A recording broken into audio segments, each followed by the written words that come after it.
Moving on to the hi-hat.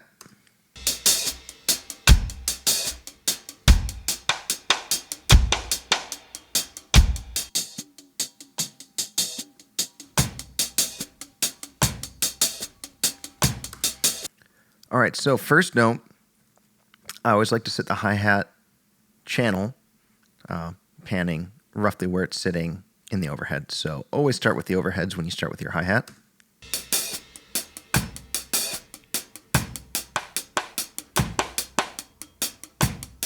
All right, see how it's sitting about 50% to the left? I ended up settling at 40. All right, back to the hi-hat itself.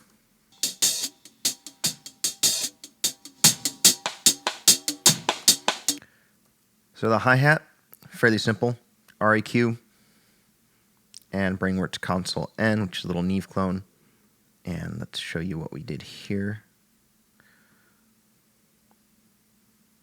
Duplicate. So the reason I do this duplication process on these channels while I'm doing tutorials is that it allows me to mute and mess with plugins without actually completely ruining if I go too far off base on what I actually ended up mixing.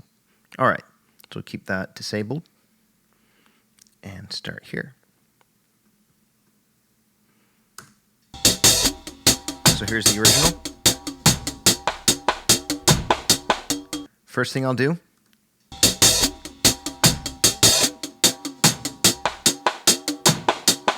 throw in a high pass, get rid of stuff that I don't need.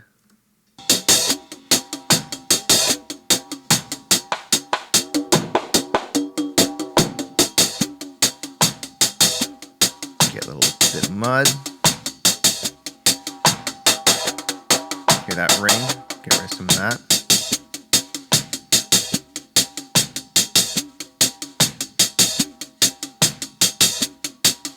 Sometimes add a little bit of shimmer. Not there. There. But that didn't happen. All right. So what we ended up with is something a little more like that. 1130 and 397. All right, and in the Brainworx console N.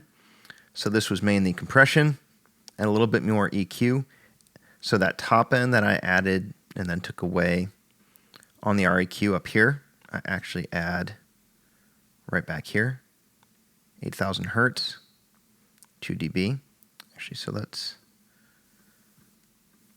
throw that back off. Looks like I had it off in the demo. Was not off in the mix, but okay.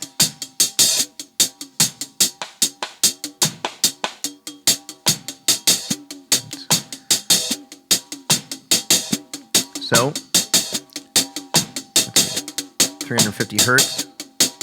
Bit of a drop there. And same thing about 900 hertz. Bit more of a drop. Bit of boost at 7K. Add a little more sizzle. And then compression. Tame it a little bit. Hear it cramping down too much. I keep about 5-6 dB of gain reduction. That's sort of where we ended up